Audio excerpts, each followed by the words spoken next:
and also by the NATO Secretary General.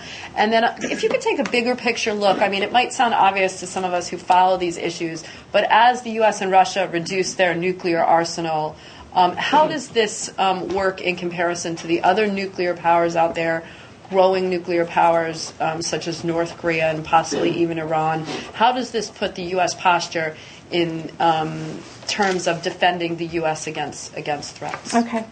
On missile defense cooperation, we have been talking to our Russian friends for months about the opportunity to cooperate on missile defense. We have made it clear the phased adapted approach that the President announced in September is a system that has been put up on the web and is available through the Ballistic Missile Defense Review. So there's everyone has the ability to understand what the phased adapted approach is. And that system, which is phased over 10 years, is based on the SM-3, both sea-based and land-based systems. And it has a number of different places where it may be deployed over 2011 in the sea, in the Mediterranean, 2015 in Romania, 2018 in Poland. And there are sensors and land-based and sea-based radars that are part of that. And this is a system that the President announced because he wanted to have NATO indivisibility, have all of NATO covered, protect our forward deployed American troops, American assets, and our NATO allies against the emerging short and medium range threat out of Iran. And it is not a system that either threatens Russia or, frankly, is capable of doing anything. It's a limited system to, it's not posed against Russia. It is not formed against Russia. And we've made that very, very clear. So we believe that there is a lot of opportunity to cooperate, the United States and Russia, both through the NATO-Russia Council and bilaterally on what we consider to be common threats. We do share a number of kinds of common threats. The proliferation of short and medium-range missiles over the last 4 or 5 years has increased dramatically. And that's the kind of system where we can either cooperate on radars or certainly on early warning and certainly on the systems themselves. The reason that President Obama picked the phased adapted approach is because it's a very much of a very good plug-and-play system. So many countries that have their own indigenous technologies, both on radars and on defensive systems, can be part of joining into the backbone of the phased adapted approach. So that's missile defense cooperation. Do you think that this kind of, the fact that we've been able to agree on a new treaty, and yes. Do you think that will create more confidence with Russia to perhaps join such a system? Yeah, I think that this process, this journey over the last year, President Obama and President Medvedev and Minister Lavrov and Secretary Clinton setting the reset button, this has been a transformational exercise. And one of the reasons that START, I think, is going to be successful, not only in and of itself for what it does, but it is also the first exercise where we have worked cooperatively with the Russians on something of mutual benefit, where we have improved the relationship. In and of itself, the negotiation has improved the relationship. And there are many things that we need to work on. Obviously, Russia and the United States are very big players. We don't agree on everything. But on the things where we do agree, I think that the whole START negotiation and the reset have worked to give us a better opportunity to work together and to gain that kind of mutually assured stability that we're all looking for. Okay, and then just on the bigger picture about how this... I think the key to this, as President Obama said the other day, is that what New START shows everyone is that both the United States and Russia take our NPT commitments very, very seriously.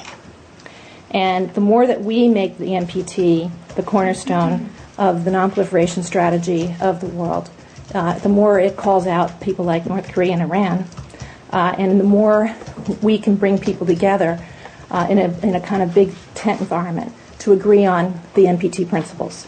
So I think that's why START really comes into the number of things that you're going to be seeing over the next few months. Yes? Charlie Wolfson, yes, CBS. Notwithstanding your words just a minute ago and Secretary Clinton's words, the President's words, the Russians still don't accept what you're saying, that missile defense is not a threat to them. What's the disconnect aside from, we agree on some things, we don't agree on other things, why are you having such a hard time convincing the Russians if this is so benign to them? Well, I think that may be true about some Russians, but I certainly think the Russians that I talk to understand that the limited phase-adapted approach is targeted specifically at a short and medium-range threat we see coming out of the Middle East, and it is a system that has great potential, but it certainly has its very defined limitations. And the Russian capability, as we all know, could overwhelm a system like that in seconds. So this may be more about where these deployments are and sensitivities about that. But I can tell you right now that the Russians have been briefed many times about the elements of the phase-adapted approach. And anyone that wants to look at it, it's on the web. Yes, sir. Can you give us an idea about the expectations from the nuclear summit next month? Well, I think that the nuclear summit is another example of President Obama's comprehensive approach to the issue of nuclear security and nuclear nonproliferation, and it's coming on the heels of his signing of the New START Treaty next week in Prague, and he's got 44 heads of state coming in, where there are going to be a very serious engagement at very high levels, and where the president can speak directly to the issue that animates and agitates him more than virtually any other, which is the concern about nuclear security. And so I think this is another example of where the president every day takes these issues very seriously, works very hard. There'll be a number of heads of state here. There'll be a number of foreign ministers here. Secretary Clinton will be having her own sidebar bilaterals with a number of people. I'll be talking to some of my counterparts. So once again, it's an opportunity to bring people together, very senior heads of state, to talk about something nuclear security, where the president doesn't have to be briefed by a staffer. The president really understands this issue. He really knows what he wants to do. He wants to make sure that at his level, at the head of state level, that there's agreement on the threats, on the concerns, on everyone's commitments. The United States is a member of the P5, the nuclear weapon states. We also want to make clear that we're doing our part. New START is an example of that. But we also want to make clear that every country is responsible for nuclear security. Yes, sir. Thank you, ma'am. Raghuveer Goyal, India Globe. This morning, U.S.-India civil nuclear agreement took place, and U.S.-India Business Council applauds this because there are 500 Fortune member companies.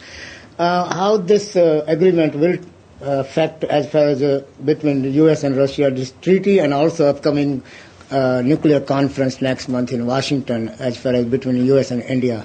Well, you know that the United States and India have a very significant and prized relationship, and we're very happy to see that this agreement is moving forward, and the reprocessing agreement is one piece of a very large 123 agreement, and we're happy to see that it's moved forward. Well done. Yes, sir. Good morning, Madam Secretary. Dmitry Kirsonov with the TARTAS. Again, just for a second, could you talk briefly about the presumed linkage between the missile defense and strategic offensive arms in the text of the treaty? Is it in the preamble only? And secondly, if I may, Deputy Assistant Secretary Frank Rose spoke recently on missile defense issues, and he said that within this working group that you co-chair with Deputy Foreign Minister Ryabkov, the United States has tabled a number of proposals for bilateral missile defense cooperation. Could you elaborate a bit on that, please? Sure. I'll take that part of it first. Actually, today when I talked to Deputy Foreign Minister Ryabkov, after I gave him my condolences for the tragic incidents on the Moscow subway today, we were making plans on what we could do with some of our free time, assuming there is some, on April 8th while we're in Prague. We have a very good relationship working together on many, many different issues. The NPT RevCon is obviously an issue that we care about significantly. So one of the things is that we have tabled a number of different things. Both sides have responded to each other on the issues of missile defense cooperation and a number of things. So we're anxious to get together. The bilateral commission that the president's put together have every element of them, 13 I think, subcommittees have all met. We are all tasked with a very visible and vigorous set of agenda items. So I will be meeting with him in Prague, and we will continue our conversation. What was the first part of your question? The linkage between the missile defense and... That. There is no linkage. None whatsoever? There is a interrelationship that both presidents have acknowledged back in July, that I think we all did acknowledge, and frankly was acknowledged in the First START Treaty, the interrelationship between strategic offensive arms and strategic defensive arms. That is it. Madam, may I just quick follow my own question, please? Quick one. Sure. This 123 agreement means U.S.-India now ready to do business and U.S. trucks are ready to roll in India, or there are more hurdles